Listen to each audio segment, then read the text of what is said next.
MGR TV cinema 360 நேயர்கள் அனைவருக்கும் வணக்கம். நான் சுகன்யா உங்களோட இணையறது. இன்னைக்கு நம்மளுடைய கான்வர்சேஷன்ல இணையறாரு ஜர்னலிஸ்ட் ஜெகதீசன் சார். அவர வெல்கம் பண்ணிடலாம். Welcome to the show sir. Sir இன்னைக்கு ரொம்ப காலையில இருந்தே எல்லாருமே பரபரப்பா பேசக்கூடிய ஒரு விஷயம் கூட்டு பாலியல் கோவையில நடந்திருக்கு. அண்ட் ஒரு மாணவி கூட்டா ஒரு 3 பேத்துனால கற்பழிக்கப்படுறாங்க. அது அவங்க இருந்த அவங்க நண்பரோட பேசிய இடம் ரொம்ப தவறு. அந்த மாணவி ஏன் போனாங்க? ஆஸ் யூசுவல் எல்லாரும் கேட்கக்கூடிய கேள்வி, ஒரு பொண்ணு எதுக்கு அந்த நேரத்துல போணும்? அப்படிங்கிற மாரி ஃபர்ஸ்ட் ஒரு கேள்வியா இப்ப தொடர்ந்து ஆ ரொம்ப நாள் கழிச்சு இப்படி ஒரு சம்பவம் நடக்கிறது. எடுத்தோனயுமே எல்லாருமே கேட்கக்கூடியது திமுக ஆட்சியில ஆ இந்த மாரி பெண்களுக்கு எதிரான வழக்குகளும், குற்றங்களும் அதிகமா இருக்கு. ஃபர்ஸ்ட் போதை தான் சொல்லுவாங்க. அதுக்கப்புறம் தான் பெண்களுக்கு வருவாங்க. அதுவும் இதையும் லிங்க் பண்ணி தான் இப்பவும் பேசுறாங்க. இது எப்படி சார் நடந்துச்சு? என்ன ஆச்சு சார்? நீங்க கேட்டதுல எல்லோரும் விக்டிம் பிளேமிங் பண்றாங்கன்னு சொன்னீங்க. ம். அது எல்லோரும் இல்ல. திமுகவை காப்பாற்ற முயற்சி செய்கின்ற இந்த அரசாங்கத்தை காப்பாற்ற முயற்சி செய்றவர்கள் தான் இந்த விக்டிம் பிளேமிங் பண்ணிட்டே இருக்காங்க. நீங்க எப்பொழுதுமேங்க நீங்க அ ஒரு ஒரு பெண்ணுக்கு இந்த மாரி பாலியல் வன்கொடுமை நடந்து, அவங்க காவல் நிலையத்திற்கே போனா கூட, இந்த கேள்வி தொடர்ச்சியா கேட்கப்பட்டு கொண்டே இருக்கு. "நீ ஏன் இங்க போன? நீ ஏன் அவன நம்பி போன? நீ ஏன் அவன நம்பி கார்ல" இது எவ்வளவு நாளைக்கு இந்த கேள்வி கேட்டுட்டே இருப்பீங்க நீங்க? எவ்வளோ நாளைக்கு இந்த விக்டிம பிளேம் பண்ணி அவங்கள இப்படி சாகடிச்சுட்டே இருப்பீங்க? நீங்க அவங்க துன்பம் நடந்து ஒண்ணு வந்திருக்காங்க. ம். உன்னுடைய வேலை என்ன? அந்த குற்றவாளிய கண்டுபிடிக்கிறது. இந்த குற்றவாளிய கண்டுபிடிச்சு, இந்த பெண்ணுக்கான நீதிய வாங்கி தர்றது. தொடர்ச்சியாக மறுபடியும் நீ ஏன் அந்த இடத்துக்கு போன? நீ ஏன் 11 மணிக்கு போன? நீ ஏன் அங்க போன? ஏன் ஆம்பளைய பத்தி கேட்க வேண்டியது தானே? ஏன் அந்த 3 பேர் போனாங்கல்ல. 3 பேர் ம். கொலைகாரனுக்கு போனாங்கல்ல. கொலைகாரங்கள பார்த்து கேளுங்க. அவனுக்கு எப்படி ம். ஏங்க 2 பேர் பெயில்ல வந்திருக்கான். 2 பேர் பெயில்ல வந்தவுடனே நீ ஃப்ரீயா சுத்த விடுவ. அவன் கையில கத்தியோட சுத்த விடுவ. அவன் குடிச்சிட்டு போகலாம். அவன் கஞ்சா அடிச்சிட்டு போகலாம். அவன பத்தி நீ கேள்வியே கேட்க மாட்டீங்க. குற்றவாளிய விட்டுருவோம். ஆனா, அந்த பொண்ணு எப்படி போனுச்சு? அந்த பொண்ணு ஏன் அங்க போச்சு? அந்த பொண்ணு ஏன் கார்ல ஏறுச்சு? இது எல்லாமே ம். என்னன்னு கேட்டீங்கன்னா, தொடர்ச்சியாக நீங்க பெண்கள பிளேம் பண்ணிட்டே இருக்கலாம். விக்டிமைஸ் பண்ணிட்டே இருக்கலாம்ங்கிற பார்வை முதலில் உடைய வேண்டும். இந்த ம். பிரச்சனை என்ன நடந்திருந்தாலும், அந்த பொண்ணுக்கான நீதி என்ன கிடைக்கணுமோ அதுதான் கிடைக்கணும். கடைசியா பாதிக்கப்பட்டிருக்க பொண்ணு அந்த விரும்பி போச்சா? நீங்க பாதிக்கப்பட்ட பொண்ணுக்கு நின்று நீதி பெற்று தர வேண்டும்ங்கிறத முதல் விஷயம். இதுல நான் சில பேர் நீங்க கேட்டீங்க இல்லையா? அந்த விக்டிம் பிளேம் பண்றாங்கன்ட்டு. நான் ம். அவங்கள்ட்டயே கூட சொல்றேன். நீங்க ஏன் அந்த பொண்ணு போனாங்க? நான் என்ன கேட்கிறேன், முதலமைச்சர் ஸ்டாலின் அவர்கள் ஒவ்வொரு வருடமும் சட்டமன்றத்தில் மானிய கோரிக்கைகள் நடக்கும். இந்த மானிய கோரிக்கையில உள்துறை அமைச்சராக இவர் இருக்கின்ற காரணத்தினால் காவல்துறை மானிய கோரிக்கை இவர் தான் வாசிப்பார். ம். கரெக்ட்டா? ஒவ்வொரு வருஷமும் ஒரு ஸ்டேட்மென்ட்ட தொடர்ச்சியாக முதலமைச்சர் வாசிச்சுட்டு வரார். காவல்துறை என்பது குற்றத்தை தடுக்கும் துறையாக இருந்தால் போதாது. குற்றமே நடக்காத துறையாக இருக்க வேண்டும். நான் என்ன கேட்கிறேன், இதுக்கு என்ன அர்த்தம்? இதுதானே இப்ப நாங்க சொல்றோம். எப்படி சார் குற்றத்த நடக்க விடுறீங்க நீங்க? உங்க ஊர்ல, கோவையில எப்படி சார் நடக்க விடுறீங்க? நீங்க குற்றத்தை தடுக்கணும்னா நீங்க என்ன சார் பண்ணியிருக்கணும்? கா நீங்க தொடர்ச்சியாக காவல்துறை ரோந்து போயிருக்கணும். இது ஒரு மோசமான பகுதியா இருக்கு, இடமா இருக்கு. அந்த இடத்துல என்ன பாதுகாப்பு குறைபாடு இருக்கு, அந்த பாதுகாப்பு குறைபாட சரி செஞ்சிருக்கணும். இல்ல அட்லீஸ்ட் ரொம்ப புதரா இருக்கு. இது ரொம்ப நைட் டயத்துல போகாதீங்க. அட்லீஸ்ட் பேரிகேட் வைங்க. போகாதீங்க. இந்த இந்த இடத்துக்கு போகாதீர்கள். அப்படின்னு சொல்லுங்க. இல்ல ரோந்து போயிருக்கணும். ஏதாவது பண்ணியிருக்கணும் இல்லையா? இல்ல அந்த இடத்துல ம். டாஸ்மாக் கடை இன்னொன்னு சொல்றேங்க. இப்போ நீங்க சென்னை போன்ற ஊர்கள்ல எல்லா டாஸ்மாக் கடைகளையும் எப்பொழுதுமே காவல்துறை வண்டி நின்னுட்டு தான் இருக்கு. அதாவது அபிஷியலா அந்த டைம் குளோஸ் பண்ற வரைக்கும் அதற்கு பிறகும் கடை ஓடிட்டு தான் இருக்கு. அதுக்கும் பாதுகாப்பு குடுத்துட்டு தான் இருக்காங்க. அந்த இடத்துல டாஸ்மாக் கடை இருக்குல்ல. இந்த டாஸ்மாக் கடைக்கு அவங்க பாதுகாப்பு குடுக்க மறந்துட்டாங்களா? அப்போ இது எல்லாவற்றையுமே செய்திருக்க வேண்டிய, அது தடுத்திருக்க வேண்டிய முதலமைச்சர் பாஷையிலன்னு சொல்றேன். அவர் செய்திருக்க வேண்டிய விஷயங்களை நாங்கள் செய்ய மாட்டோம். ஆனா நாங்க விக்டிம பிளேம் பண்ணுவோம். அது 1. இன்னொன்னு, இந்த குற்றம் ஏன் நடந்தது? நான் முன்னாடி சொன்னேன் இல்லையா? இந்த 3 பேருமே ஒருத்தன் அண்ணன் தம்பி, ஒருத்தன் சொந்தக்காரன். இவன் மேல சிவகங்கையில இருக்காங்க. சிவகங்கையில உங்க மேல குற்ற வழக்குகள் இருக்கு. பெயில்ல வந்திருக்கான்னு சொல்லி சொல்றாங்க. நீங்க இவன் அப்போ ஏற்கனவே கொலையில ஈடுபட்டிருக்கான், கொள்ளையில ஈடுபட்டிருக்கான். இந்த மாதிரியான பாலியல் இது பண்ணியிருக்கலாம், எல்லாமே பண்ணியிருக்கலாம். ரொம்ப சிம்பிளா நம்ம கேட்க வேண்டிய கேள்வி, இவங்க எப்படி வெளிய சுத்துறாங்க? ஏன் வெளிய சுத்துறாங்க? நீங்க பல வழக்குகளிலும் இது நடந்துகிட்டே இருக்குங்க. கிட்டத்தட்ட ஒரு 10 வருஷம், 15 வருஷம் ஒரு குற்றம் நடக்குதா? குற்றப்பத்திரிகை 10 வருஷம் கழிச்சு போடுவேன். இன்னைக்கு எப்படி தெரியுமா குற்றம் ஆரம்பிக்குது? நான் என்னையே வச்சு சொல்றேனே. நான் ஒரு சின்ன திருட்டுல ஈடுபடுறேன். என்ன நீங்க கைது பண்றீங்க. நான் உடனடியா என்ன பண்றேன்? என் வீட்ல பேசியோ, இல்ல யார்ட்டயோ பேசி என்ன எப்படியாவது பெயில் எடுத்துருங்கன்னு சொல்லி சொல்றேன். 15 நாட்களுக்குள்ள எப்படியாவது நான் வெளிய வரணும்ங்கிறதுக்கு கடுமையா முயற்சி பண்றேன். முடியலையா? 30 நாட்கள் நான் இருக்கேன். 30 நாட்களுக்குள்ள நான் அடுத்தடுத்த கிரைம்ஸ் எல்லாம் நல்லா கத்துக்கிறேன். என்ன சப் ஜெயிலா இருக்கட்டும், இல்ல சென்ட்ரல் ஜெயிலா இருக்கட்டும் நல்லா கத்துக்கிறேன்.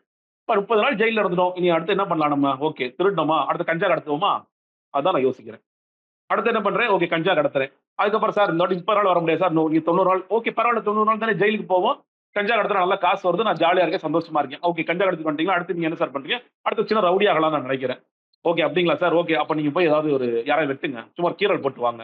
அடுத்து இது இது தொடர்ச்சியாக நீங்க அந்த முதல் முதல் திருட்டு வழக்குல என் மேல நீங்க குற்றப்பத்திரிக்கையை தாக்கல் பண்ணி என்ன ஒரு 6 மாசமோ, 1 வருஷமோ சிறையில அடைச்சிருந்தீங்கன்னா, நான் வந்து ஓகே. நம்ம தப்பு பண்ணா ஜெயிலுக்கு போவோம். தப்பு பண்ணா தண்டனை கிடைக்கும்னு இருக்கும்.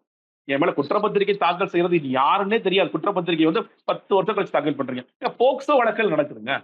போக்சோ வழக்குகள்ல சென்சிட்டிவா அந்த குழந்தை வந்து ஒரு ஒரு 7 வயசு, 8 வயசு குழந்தைக்கு நடந்த கொடுமைய, நான் 8 வருஷம் கழிச்சு கேட்பேன்னு ஒரு நீதிபதி கேட்டுட்டு உட்கார்ந்து இருந்தாருன்னா, 8 வருஷமா நான் அத யோசிச்சுட்டே இருக்கணும். எனக்கு பாப்பா அன்னைக்கு என்னப்பா நடந்துச்சு? பாப்பா அன்னைக்கு என்னப்பா நடந்துச்சு? எதுக்கு நான் ஞாபகம் வச்சுட்டு இருக்கணும்? அதுல இருந்து வெளிய வரது தானே போக்சோவுடைய நோக்கம். எவ்வளவுக்கு எவ்வளவு சீக்கிரமா நீதி பெற்று அந்த பொண்ணு கவுன்சிலிங் கொடுத்து அந்த சம்பவத்த மறக்க வைக்க நீங்க முயற்சி பண்ணுவீங்களா? இல்ல நீங்க தொடர்ச்சியாக இல்ல நீ சொல்லுமா, நீ சொல்லுமா, சொல்லுமா நீங்க அந்த பொண்ண கோர்ட்ல ஏத்திட்டே இருப்பீங்களா? நாங்க இன் ஹவுஸ் ப்ரொசீடிங்ஸ் தான் பண்றோம்னு சொல்லி கோர்ட்ல ஏத்திட்டே இருப்பீங்களா? அப்ப நாங்க செய்ய வேண்டிய காவல்துறை செய்ய வேண்டிய கடமை செய்ய மாட்டோம். குற்றப்பத்திரிக்கை நாங்க தாக்கல் செய்ய மாட்டோம். ஏன் குற்றப்பத்திரிக்கை தாக்கல் செய்ய மாட்டோம்? ரொம்ப சிம்பிள். அவன் காசு குடுக்குறான். சின்ன ரவுடிக்கு வந்து பெரிய ரவுடி ஆகுறதுக்கு உங்கள்ட்ட பாடம் கத்துக்கிறான், உங்கள்ட்ட காசு குடுக்குறான். நான் எல்லாத்தையும் பொதுப்படுத்துறான்னா, எல்லா ஸ்டேஷன்லயும் இது நடக்குதா இல்லையா?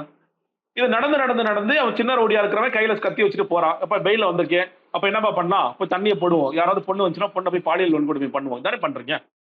அவனுக்கு பாருங்களேன் சிறு பயம் கூட இல்ல. ஏன்னா ம். ஃப்ரீ ஹேண்ட் விட்டுட்டீங்க. ஏற்கனவே கொலை பண்ணிட்டேன் சார். என்ன சார் பண்ணிடுவீங்க என்ன? மிஞ்சி போனா ம். என்ன சார் பண்ணீங்க?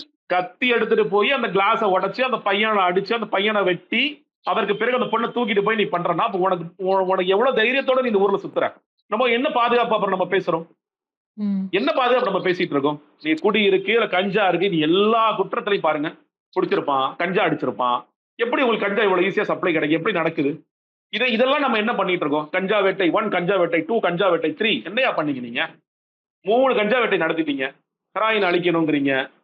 இதுக்கு 2 கவர்மெண்ட்டுமே காரணமா இருக்கு. நீங்க வந்து இன்னைக்கு கஞ்சா வந்து நீங்க ஆந்திரா, ஒரிசா பார்டர்ல இருந்து வருது. வெவ்வேறு ஊர்கள தாண்டி தேனிக்கு வருது. தேனியில இருந்து சென்னைக்கு வருது. ஒரு பெரிய சைக்கிளா வச்சுட்டு இருக்காங்க. பஸ்ல கடத்துறாங்க, கார்ல கடத்துறாங்க. எல்லாத்தையும் கடத்திட்டு தான் இருக்காங்க. சில நேரங்கள் காவல்துறை அதுக்கு துணை போறதுக்கு செய்திகளும் இருக்கு. அப்படி இதெல்லாம் நம்ம செய்ய மாட்டோம். நம்ம செய்ய வேண்டிய வேலைகள் எதையுமே செய்ய மாட்டோம். நம்ம அந்த பாதுகாப்புக்கு உறுதிப்படுத்துறதுக்கான வேலைகள் செய்ய மாட்டோம். ஆனா, நம்ம விக்டிம பிளேம் பண்ணிட்டே இருப்போம். ம். நுங்கம்பாக்கத்துல ஒரு பொண்ணு வந்து வெட்டுனாங்க. அப்பதான் எல்லாரும் ஓ! இந்த நுங்கம்பாக்கம் ஸ்டேஷன்ல சிசிடிவி கேமராவே இல்லையா? என்னய்யா சொல்றீங்க? அப்பதான் தெரியும். ஓகே. இப்ப இந்த சம்பவம் நடந்து ஒரு 6, 7 வருஷம் இருக்குமா? இன்னைக்கு ம். போய் பாருங்க நுங்கம்பாக்கத்துல எல்லா சிசிடிவி கேமரா ஒர்க் ஆகுதா? எல்லாமே ஒர்க் ஆகுது. எல்லா ஸ்டேஷன்லயும் எல்லா சிசிடிவி கேமரா ஒர்க் ஆகுதா? நமக்கு தெரியாது. ஏன்னா ம். மெயின்டனன்ஸ்க்கு தான். அந்த அந்த சம்பவம் நடந்து முடிஞ்சிருச்சுங்க. அந்த சம்பவத்துக்கான சென்சிட்டிவிட்டி போர்ஷன் வந்து ஒரு 6 மாசம். டைம் ஃப்ரேம் வந்து ஒரு 6 மாசம் அவ்வளவுதான். அத விட்டு நாங்க அடுத்து இது வந்துரும். இந்த வழக்கு நம்ம எல்லாம் பேசுறோமா? மீடியால நெறைய பேசப்படுதா? ஓகே சார் வேகமாக பாருங்க. ஆனா எவ்வளவோ வழக்குகள் பேசப்படாமல் இருக்கிற இன்னைக்கு கிராமத்துல சின்ன சின்ன ஊர்கள்ல எவ்வளவோ வழக்குகள் பாலியல் கொடுமைகள் பெண்களுக்கு நடந்து கொண்டு தான் இருக்கிறது. அவங்களுக்குலாம் என்னைக்கு நமக்கு நீதி கிடைக்குது? நீங்க அந்த தஷ்வந்த் வழக்கு என்னங்க ஆச்சு? தஷ்வந்த் வழக்கு அவன் எவ்வளவு பெரிய பாலியல் குற்றவாளி வெளிய வந்து அவங்க அம்மா கொண்டு போனாங்க. அவன் ஃப்ரீயா வந்துட்டாங்க இன்னைக்கு வெளிய. வெளிய ம். சுத்திட்டு இருக்கான். நீங்க என்ன பண்றீங்க? காவல்துறை வந்து அப்ப எங்க கோட்ட விட்டுருக்கீங்க நீங்க? நீதிமன்றம் கடுமையான கேள்விகளை கேட்க தான் செய்யும். இதெல்லாம் ம். கரெக்ட்டா நீதிமன்றத்த பொறுத்தவரைக்கும் குற்றவாளியா இருந்தாலும் நீ எவிடன்ஸ் என்ன குடுத்து தான் கேட்கும். அது வந்து வந்து ம். ம். அவன் குற்றவாளின்னு எனக்கு தெரியும். ஜட்ஜுக்கே தெரிஞ்சாலும் அவர் என்ன பண்ணுவாரு? "அப்பா எவிடன்ஸ் இல்லப்பா நான் என்னப்பா பண்ண முடியும்னு" கேட்பாரு. ம். தஸ்வந்த் எப்படி வெளிய சுத்துறான்? தஸ்வந்த் விஷயத்துல எங்க நீங்க கோட்ட விட்டீங்க? இல்ல இவ்வளவு வழக்குகள்ல நீங்க எங்க கோட்ட விட்டுருக்கீங்கன்னு கேட்டீங்கன்னா, எங்களுக்கு அது குறித்து பெரிய அக்கறை இல்லை. நாங்க டெய்லி கேஸ் பார்க்குறோங்க. நெறைய கேஸ் வந்துட்டே இருக்கு. அந்த சென்சிட்டிவிட்டிங்கிறது சுத்தமா இன்னைக்கு இல்ல. நீங்க பெண் காவலர்களுக்கே இல்லன்னு சொல்லுவேன். போக்சோ ம். வழக்குல நான் கூட்டிட்டு போயிருக்கேங்க. சில குழந்தைகள கூட்டிட்டு போயிருக்கேன்.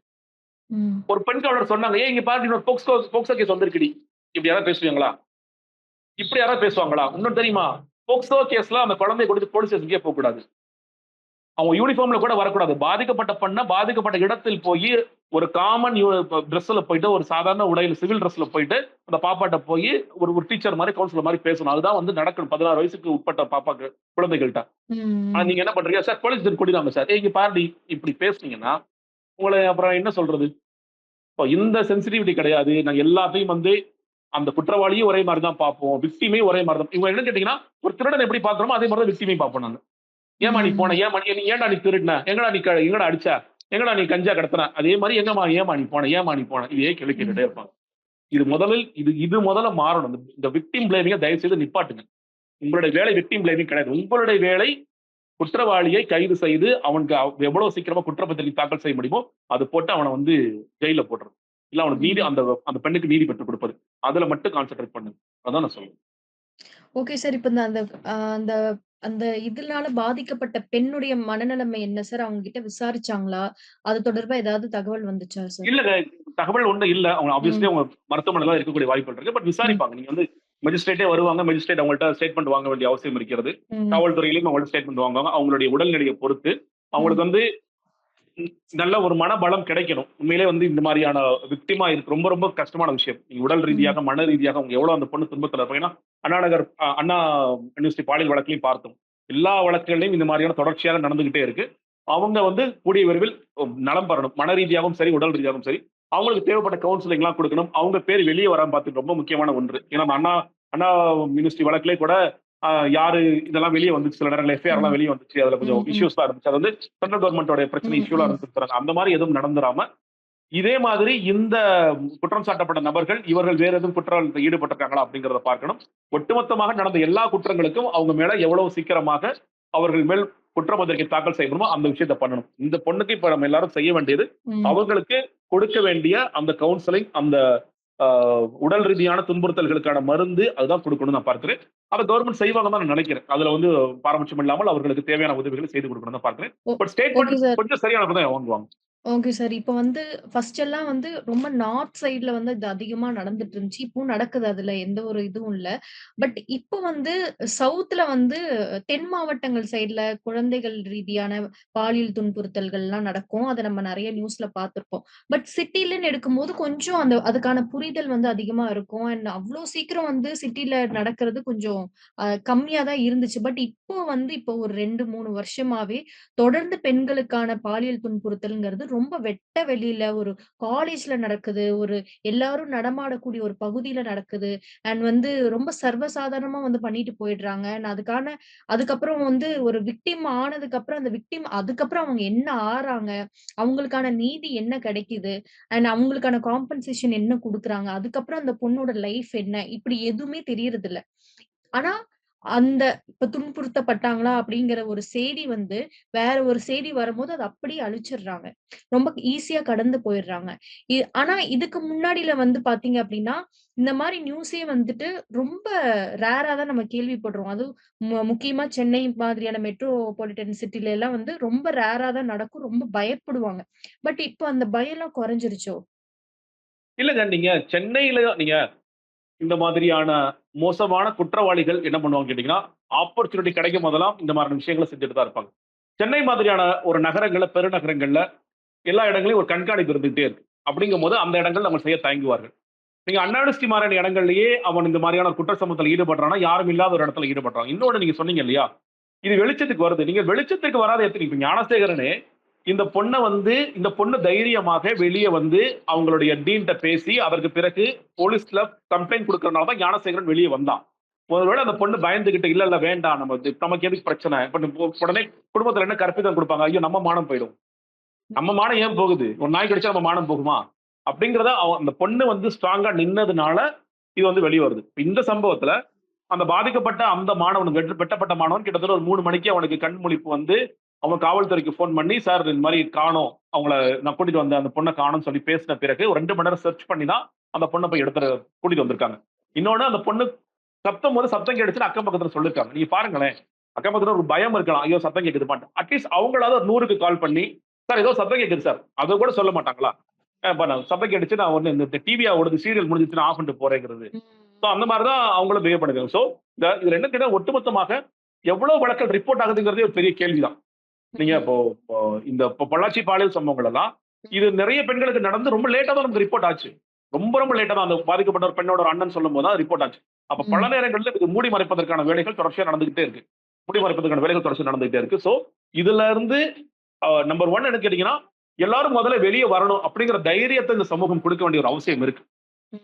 பெருநகரங்கள்ல இது வந்து கம்மியா நடக்குது அப்படின்னா, ஒரே ஒரு காரணம் கண்காணிப்பு அதிகமா இருக்கிறது. மற்றவர்கள் இப்ப இந்த இடமே ஒரு 4 லைட் இருக்கு. இல்ல அந்த இடத்துல ஒரு வீடு இருக்கு. இல்ல ஒரு சுத்தி முத்தி காம்பவுண்ட் ஏதோ ஒண்ணு இருக்குன்னு வச்சுக்கோங்களேன். அவன் கண்டிப்பா செய்ய மாட்டான். யோசிப்பான். நீங்க வேற ஒரு வழக்குல நீங்க பார்த்திருக்கலாம். அந்த திருவள்ளூரா ஒரு ஒரு பெண் ஒரு குழந்தைய தொரத்தி அ ஃபாலோ பண்ணி போய் ஒரு பையன் தூக்கிட்டு போனான் தெரியுமா? ஒரு நார்த் இந்தியன் ம். தூக்கிட்டு ம். போய் ரொம்ப நாளா அது தேடிட்டே இருந்தாங்க. அந்த இடத்துல சுத்தி யாருமே கிடையாது. அந்த குழந்தை வந்து டெய்லி ஸ்கூலுக்கு போயிட்டு வர்ற ரோடு. அவன் திடீர்னு ஒருத்தன் வர்றான். அவன் வந்து அந்த குழந்தைய சுத்தி முத்தி பார்க்குறான் யாரும் இல்ல. அப்ப இது நம்ம ம். வந்து இந்த குழந்தைய தூக்கிட்டு போலாம் அப்படின்னு சொல்லிட்டு செய்றான். அப்ப அவங்களுக்கு என்னன்னா ஒரு கண்காணிப்பு இருக்கும் பொழுது இந்த மாரி குற்றங்கள் நடப்பதற்கு யோசிப்பாங்க. இன்னொன்னுங்க இது எல்லாவற்றையும் தாண்டி இன்னைக்கு வந்து இந்த குடி, இந்த கஞ்சா போன்ற விஷயங்கள் வந்து அவன எளிமையா குற்றம் பண்ண வைக்குது. அவன் ம். அவன் வந்து என்ன சொல்றது? ஓகே நான் எனக்கு அந்த பெரிய பவர் இருக்கு. நான் கஞ்சா அடிச்சிருக்கேன், நான் குடிச்சிருக்கேன். என்ன ம். வேணாலும் பண்ணலாம். நான் குத்தலாம், கொலை பண்ணலாம். நீங்க எல்லா ரவுடிகளும், எல்லா குற்ற சம்பவங்களிலும் நீங்க கஞ்சா போடாம இன்னைக்கு யாரும் அதுல ஈடுபடுறதே கிடையாது. குடிச்சிருப்பான், கஞ்சா போட்டிருப்பான், நீ ஸ்கெட்ச் போட்டு திருடுறது எல்லா வேலைகளும் இது இருந்துகிட்டே இருக்கு. இப்ப இத குறைப்பதற்கு என்ன கவர்ன்மெண்ட் செய்றாங்க? நீங்க ஒரு பக்கம் கஞ்சா தடுக்கிறோம்னு சொல்லி சொல்றாங்க. இன்னொரு பக்கம் என்ன பண்றீங்க? டாஸ்மாக்குக்கு ஓகே நியூ இயர் சேல்ஸ் என்னப்பா? தீபாவளி சேல்ஸ் என்னப்பா? பொங்கல் சேல்ஸ் என்னப்பா? இதுதான் நீங்க பேசுறீங்க. ஒரு அரசாங்கம் வந்து குடிய நம்பி இருக்குங்கிறது எவ்வளவு கேவலம். ம். போதை நம்பி தான் போதை நம்பி தான் அரசாங்கமே செயல்படுறது எவ்வளவு கேவலம். நீங்க நம்பி இருக்கலாம். ஆனா ம். கொஞ்சம் கொஞ்சமாக அத குறைத்து நான் வந்து ஒரு போதை இல்லாத சமுதாயத்த உருவாக்குறேன். நான் வந்து ம். பூரண மதுவிலக்கு கூட கேட்கல. குறைப்பேன். மக்களுக்கு ம். வந்து அக்சஸிபிலிட்டி குறைப்பேன். ரொம்ப ம். பொருளாதாரத்தில் பின்தங்கிய மக்களுக்கு ஆனா நீங்க என்ன பண்றீங்க? எங்கெல்லாம் ஏழைகள் இருக்கிறாங்களோ, பொருளாதாரத்தில் பின்தங்கி இருக்கிறாங்களோ, அவங்கள சுத்தி 4 டாஸ்மாக் கடை கட்டி விடுறீங்க. குடி, நீ ரூ. 1000 சம்பாரிச்சியா, நீ குடிய தாண்டி நீ வரவே முடியாது அப்படிங்கிற மாரி அவங்கள வந்து ஒரு சர்க்கிள் பண்றீங்க. அப்போ ம். இந்த மாதிரியான விஷயங்கள் இருக்கின்ற காரணத்தினால, அவன் இதெல்லாம் தாண்டி வர்றான். ஓகே. எனக்கு அத பத்திலாம் கவலை இல்ல. யாரும் என்ன கண்காணிச்சா கூட கவலை இல்ல அப்படிங்கிற ஒரு இடத்துக்கு அவன் நகர்றான். பட் இந்த மாரி ம். கண்காணிப்பு அதனால தான் நம்ம சொல்றோம். இப்போ ம். காவல்துறை குற்றத்தை தடுக்கணும் என்று நினைத்திருந்தால், அந்த இடத்தில் செய்திருக்க வேண்டியது. அந்த இடத்தில் இருந்த பாதுகாப்பு குறைபாடு என்ன இருக்கு? எதுவுமே செய்ய முடியலையா? பேரிகேட் வச்சு குளோஸ் பண்ணுங்க. அந்த பக்கம் போகாதீங்க. இல்ல கவனமா போங்க. இல்ல அட்லீஸ்ட் ம். பேரிகேட் காவல்துறை ஏதோ ஒண்ணு வைங்களேன். சரி அப்ப ஓகே யாரோ வருவாங்க போல இருக்குன்னா யோசிப்போம். காவல்துறை போர்டு இருக்குப்பா. அவங்க எல்லாம் ரோந்து கீந்து வருவாங்களோ என்னமோ. அதாவது கூட ம். யோசிப்பான்ல. அத நீங்க ம். செய்யுங்க. எல்லா ஊர்கள்லயும் இந்த மாரி இடங்கள் இருக்குங்க. அந்த இடங்கள்லாம் ஐடென்டிஃபை பண்ணுங்க. இன்னொன்னு நீங்க போலீஸ்ல இருக்கிற பிரச்சனை, போலீஸ் ஃபோர்ஸ் ரொம்ப கம்மியா இருக்காங்க. இங்க ஒவ்வொரு வாட்டியும் போலீஸ் ரிஃபார்ம்ஸ் பத்தி நம்ம பேசிட்டே தான் இருக்கோம். கான்ஸ்டபிள் போஸ்ட் ம். கம்மியா இருக்கு. அவங்க என்ன சொல்றாங்க சார், நான் 10 பேர பந்தோபஸ்துக்கு அனுப்பணும். நான் 10 பேர இதுக்கு அனுப்பணும். ஒரு ஒரு அரசியல்வாதி வந்தாருன்னா அவருக்கு அனுப்பணும். சிஎம் வந்தாருன்னா இவருக்கு அனுப்பணும். ம். இதுலயே எங்களோட காலம் போயிடுதுன்னு சொல்லி சொல்றாங்க. அப்ப அந்த ஃபோர்ஸ்ல இருக்க வேக்கன்ஸிஸ் ஃபில் பண்ண வேண்டிய அவசியமும் ஒரு ரிஃபார்மும் அதுல இருக்குன்னு நான் பார்க்கிறேன். Okay sir. இப்போ எலக்ஷன் நெருங்கிட்டு இருக்கிற வேளையில பொதுவாவே கோயம்புத்தூர் மாவட்ட மக்களுக்கு வந்து திமுக மேல பெருசா ரொம்ப வருஷமாவே அபிப்பிராயம் இருந்தது கிடையாது. அண்ட் இந்த வருஷம் தேர்தலும் வந்து எல்லா புது தலைவர்களும் வந்து எங்க நிப்பாங்கன்னா, கோயம்புத்தூர்ல தான் நிப்பாங்க. ஏன்னா, அவங்க மக்கள் ஓட்டு எப்படி இருக்குன்னு அப்படின்னு பார்க்கறதுக்கு. சோ இப்ப இந்த சம்பவம் கோவையில நடந்துக்கிறது தான் வந்து ஒரு குறிப்பிடத்தக்க ஒரு விஷயமா இருக்கு. இது வந்து திமுகவுக்கு எந்த மாதிரியான ஒரு பின்னடைவை ஏற்படுத்துறதுக்கு வாய்ப்பு இருக்கு? இல்லங்க. இது வந்து கோவை மட்டும் இல்லங்க. ஓவராலா பார்க்கின்ற எல்லா மக்களுக்குமே ஒரு பெரிய பதவி வாய்ப்பு தான் குடுக்கும். இந்த மாரி ம். பாருங்க, நீங்க சொன்னீங்கல்ல முன்னாடி இப்ப நார்த்ல நடக்கும் அங்கிட்டு. இப்ப அந்த மாரி ஒரு சம்பவம் தமிழ்நாட்டுல நடக்குது அப்படின்னா, தமிழ்நாட்டுல பாதுகாப்பு கேள்விக்குறி தானே ஆகுது. இந்த ம். கோவை தாண்டி எல்லா இடத்துலயும் இம்பாக்ட் பண்ணல. அப்ப அவங்க ஃபர்ஸ்ட் என்ன யோசிப்பாங்க? ஒரு பெண் குழந்தை பெத்த தாயா, தந்தை என்ன யோசிப்பாங்க? ம். கவனமா இருக்கணும். நீ கவனமா போயிட்டு வரணும். நீ பார்த்து போயினா, காவல்துறை காப்பாத்துறதுக்கு யாரும் இல்ல. நீ வந்து அந்த மாரியான ஒரு நிலைமையில இருக்கும் அப்படிங்கிறது ஓரளவு இம்பாக்ட்ட குடுக்கும். ஏன் வந்து பல பத்திரிகைகள் இது வந்து இந்த மாதத்தில் நடந்த 3வது சம்பவம், 4வது சம்பவம் எழுதுனாங்கன்னா, தொடர்ச்சியா நடந்துகிட்டு இருக்கு. நீங்க கவர்ன்மெண்ட் வந்ததுலங்க, வந்ததுல இருந்து ஒரு துறை வந்து ரொம்ப ரொம்ப மோசமா செயல்படுதுன்னா, அது முதல்வர் அன்பார்ச்சுனேட்லி முதல்வர் வச்சிருக்கிற துறை தான். நீங்க வந்து பல நேரங்கள்ல அவங்க கோட்ட விட்டுட்டே இருக்காங்க. நீங்க ஒரு ஒரு ஒரு பிரச்சனை நடக்க போது, அந்த பிரச்சனத்தை முன்னாடியே கண்டறிஞ்சு சொல்ல வேண்டிய உளவுத்துறை ஃபெயிலியர் ஆயிட்டே இருக்கு. இந்த மாதிரியான விஷயங்களை கோட்ட விட்டாங்க. அவங்க சொல்லுவாங்க, "இல்லங்க பாருங்க நாங்க உடனே பிடிச்சிட்டோம்ல. நாங்க 3 பேர் சுட்டுட்டோம்ல." இத நீங்க ம். சொல்லலாம். நீங்க ஆனா நீதி பெற்று குடுக்குறீங்களா அவங்களுக்கு? அதுல பெரிய காலதாமதம் ஏற்படுது. இன்னொன்னு இத தடுப்பதற்கு நாங்கள் இந்த வேலைகள் செஞ்சோம். இப்ப இன்னைக்கு சொல்றாரு இல்லையா? இன்னைக்கு வந்து ம். அந்த காவல்துறை அதிகாரி பேசும்போது, கமிஷனர் நினைக்கிறேன் பேசும்போது, ம். காவலன் செயலி இருக்கு. அத நீங்க 3 தடவ செக் பண்ணா கூட போதும்னு சொல்லி சொல்றாரு. நான் என்ன சொல்றேன், இது கடைசியா காவலன் செயலி பத்தி நீங்க என்னைக்கு பேசுனீங்க? நிர்பயா ம். காலத்துல பேசியிருப்பாங்க. இல்ல அதுக்கு பிறகு ஒரு குற்ற சம்பவம் நடக்கும்போது காவலன் செயலி குறித்து பேசுவீங்க. நீங்க தொடர்ச்சியாக நீங்க நீங்க காவல்துறையினரே எவ்வளவோ பேர் எவ்வளவோ கல்லூரிக்கு போறீங்க. இல்ல நீங்க தொடர்ச்சியா சில வீடியோஸ்லாம் போடுறீங்க. எல்லா பெண்களும் நீங்க காவலன் செயலிய கையில வச்சுக்கங்க. உங்களுக்கு ஒரு ம். பேனிக் பட்டன் மாரி அது ரெடியா இருக்கு. நீங்க ஒண்ணும் இல்ல ம். ஆட்டோஸ்லாம் வைக்க போறேன்னு சொல்லி சொன்னாங்க. நிர்பயாவுடைய வழக்குல அந்த ரெக்கமெண்டேஷன்ஸ் என்னன்னு கேட்டீங்கன்னா, பெண்கள் பாதுகாப்புக்கு வருஷம் வருஷம் 1000 கோடி ஒதுக்குறாங்க. அந்த ஃபண்ட எல்லா கவர்ன்மென்ட்டும் சரியா பயன்படுத்துறதே கிடையாது. நினைக்கிறேன். இவ்வளவு பணம் வருதுல்ல. அந்த பணத்த எடுத்து என்னென்ன இப்ப பஸ்ல வந்து பொது பேருந்துகள்ல சிசிடிவி கேமராஸ் வைக்கிறது, அவங்களுக்கான பேனிக் பட்டன் வைக்கிறது. நீங்க பொது ம். இடங்கள் எல்லா இடங்களிலும் ஒரு சேஃப்டிய கொண்டு வரது. இதுதானே நீங்க செய்யணும். ம். அதெல்லாம் நீங்க செஞ்சீங்கன்னா, நீங்க வந்து ஒரு லாங் டெர்ம்ல ஓகே இந்த மாரி தவறுகள் நடக்காமல் இருக்கும். நீங்க அத ம். செய்ய தவறிக்கிட்டே இருக்கிறீங்க. அப்போ நீங்க இது எல்லாமே மக்கள யோசிக்க வைக்கும்ல. மக்கள எல்லா பக்கமும் யோசிக்க வைக்கும். குறிப்பா கோயம்புத்தூர்ல யோசிக்க வைக்கும். எல்லா பக்கமும் ம். யோசிக்க வைக்கும்போது, அது தேர்தல்லயும் ஒரு இம்பாக்ட் தான் குடுக்கும். இது ம். சரியில்ல அந்த ஆட்சி. சட்டம் ஒழுங்குல ரொம்ப கோட்ட விட்டுட்டே இருக்காங்க. பெண்கள் பாதுகாப்புல ம். கோட்ட விட்டு இப்ப எல்லா கட்சியிலும் ஆர்ப்பாட்டம் பண்ணுவாங்க. இப்ப தாவேகா ஒண்ணு பண்றாங்க. இவங்க அடுத்ததாக அதிமுக ஒண்ணு பண்ணுவாங்க. அதிமுக ம். ஏற்கனவே கோயம்புத்தூர்ல இருக்கிறவங்க. அப்ப ம். எல்லோருமே இத பண்ணுவாங்க. அது மக்கள் மத்தியில போகும்பொழுது, அது பெரிய பேசுபொருளாக மாறும்பொழுது, அப்போ பெண்கள் பாதுகாப்புங்கிறது பெரிய அளவில் பேசப்படும். அன்பார்ச்சுனேட்லி ம். நேத்தே மெயின் ஸ்ட்ரீம் மீடியாஸ் இத எடுத்திருக்கணும். இந்த சப்ஜெக்ட் ம். எடுத்திருக்கணும். பட் அவங்க எடுக்க கூட தயங்குறாங்க. அதுவே பெரிய ஒரு இதுதான். ஏன் மெயின் ஸ்ட்ரீம் மீடியா இந்த விஷயத்த பேசாம எந்த விஷயத்த நீங்க பேசுவீங்க? எவ்வளவு காலத்துக்கு திமுக என்ன ஆகும்? அதிமுக என்ன ஆகும்? பாஜக என்ன? இந்த கதைய எவ்வளவு நாள் பேசிட்டு இருக்க போறீங்க? ம். பொதுமக்களோடுக்கு இவ்வளவு பெரிய இஷ்யூ வந்துருச்சுன்னா, அந்த இஷ்யூல என்ன பிரச்சனை? அந்த பிரச்சனைய வந்து எப்படி காவல்துறை ஹேண்டில் பண்றாங்க அதுதானே இங்க பேசணும். ம், ம், ம். எப்ப பார்த்தாலும் ஆளுங்கட்சிக்கு சாதகமான டாபிக்ஸ் மட்டும் தான் நாங்க எடுப்போம் அப்படிங்கிறது மீடியா மேலயும் ஒரு பெரிய குறை தான் இருக்கு. Okay sir. ஸோ இப்போ இந்த சம்பவம், இந்த கிரைம் வந்து இப்போ வந்து ஒரு பெரிய ஒரு இம்பாக்ட்ட வந்து ஏற்படுத்தியிருக்கணும். பட் நீங்க சொன்ன மாதிரி வந்து அது பெருசா எடுத்து பேசல. ஏன்னா கூட்டணி கட்சிகள் அண்ட் அரசியல்ல அடுத்த தேர்தல்ல வந்து என்ன நடக்க போகுது? அண்ட் அடுத்த விஜயோட இது நகர்வு வந்து இதுவே வந்து யூபில நடந்தா பெருசா பேசியிருப்பாங்க. இது ம். கோவையில நடந்தா பேச மாட்டேங்கிறாங்க. அவ்வளவுதான். ம், எதிர்க்கட்சிகள் ம். இங்க வந்து இதுவே யூபில நடந்திருந்தா, ம். திமுக கூட்டணி கட்சி எல்லாருமே கொதிச்சிருப்பாங்க. ம், ம், இது ம். பாருங்கள் யூபியில் நடக்கின்ற காட்டு அரசாங்கம்னு சொல்லியிருப்பாங்க. உங்க ம். அரசாங்கம் நடந்தா நீங்க என்ன பேசுறீங்க? என்ன கண்டிக்கிறீங்க? ம், நிச்சயமா ம். செய்யல. Okay sir. இப்போ தொடர்ந்து வந்து இவ்ளோ பிரச்சனைகள் நடக்க, நடக்க வந்து கூட்டணி கட்சிகள் மேல ஒரு பார்வ வந்து திரும்புது. ஏன்னா, அ எப்பவுமே பேசக்கூடிய திருமாவா இருக்கட்டும், இல்ல எதுக்கெடுத்தாலும் சவுண்ட் போடுற சீமானா இருக்கட்டும், முக்கியமான காலகட்டங்கள்ல மிகப்பெரிய பிரச்சனைகள் எல்லாம் வந்து அவங்க வாய்ஸ் அவுட் பண்ணல. குறிப்பா அவங்க எடுத்த கொள்கைக்கு ஏத்த மாதிரி நடக்கக்கூடிய பிரச்சனைகளுக்கே அவங்க வந்து வாய்ஸ் அவுட் பண்றதில்ல. அந்த தலைவர்கள் பேசியிருக்கணும் தானே! திருமாலா ரீசென்ட் டைம்ஸ்ல வந்து எதுலயுமே வந்து பெருசா வாய்ஸ் அவுட் பண்ணல அப்படிங்கிற மிகப்பெரிய குற்றச்சாட்டு வந்து இன்னைக்கு எல்லாருமே வைக்கிறாங்க. ஏன்னா என்னதான் வந்து திராவிட கட்சிகள் அப்படி இப்படின்னு நெறைய பிரச்சனைகள் குடுத்துட்டு இருந்தாலும் கூட, அ எப்பவுமே வந்து கம்யூனிஸ்ட் மேல ஒரு பார்வை இருந்துட்டே இருக்கும். எதுக்குனாலும் அவங்க குரல் கொடுப்பாங்க. என்னனாலும் ஃபர்ஸ்ட் அவங்க கொடிய தூக்குவாங்கங்கிறது தான் நம்ம எல்லாத்துக்குமே தெரியும். பட் ரீசென்ட் டைம்ஸ்ல அவங்களும் ரொம்ப சைலன்ட் ஆயிட்டாங்களோ? இல்லங்க. இப்போ எனக்கு கேட்டீங்கன்னா, கூட்டணி கட்சிகள் வந்து பல நேரங்கள்ல அவங்க ஒரு தனி என்டைட்டி அப்படிங்கிறத மறந்து செயல்படுறாங்கன்னு நான் பார்க்கிறேன். இப்ப நம்ம வந்து ம், கம்யூனிஸ்ட் கட்சி, நம்ம காங்கிரஸ் கட்சி, நம்ம விசிக அப்படிங்கிறத மறந்து, ம், நம்ம எல்லாருமே திமுக தானே. நமக்குள்ள என்ன பிரச்சனை? அப்படிங்கிற ரேஞ்சுக்கு போயிட்டாங்க. காங்கிரஸ் ம், தலைவர் செல்வ பெருந்தகைலாம் பல நேரங்கள்ல திமுகக்கு டஃப் குடுக்குறாரு. யார் வந்து முதலமைச்சரா உயர்த்தி பிடிச்சு பேசுறது? யார் அதிகமான ஜால்ரா அடிக்கிறது? நான் தான் இப்ப ஜால்ரா அடிப்பேன். இல்ல நான் தான் ஜால்ரா அடிப்பேன். அப்படிங்கிற அளவுக்கு அவங்க எல்லாம் போயிட்டாங்க.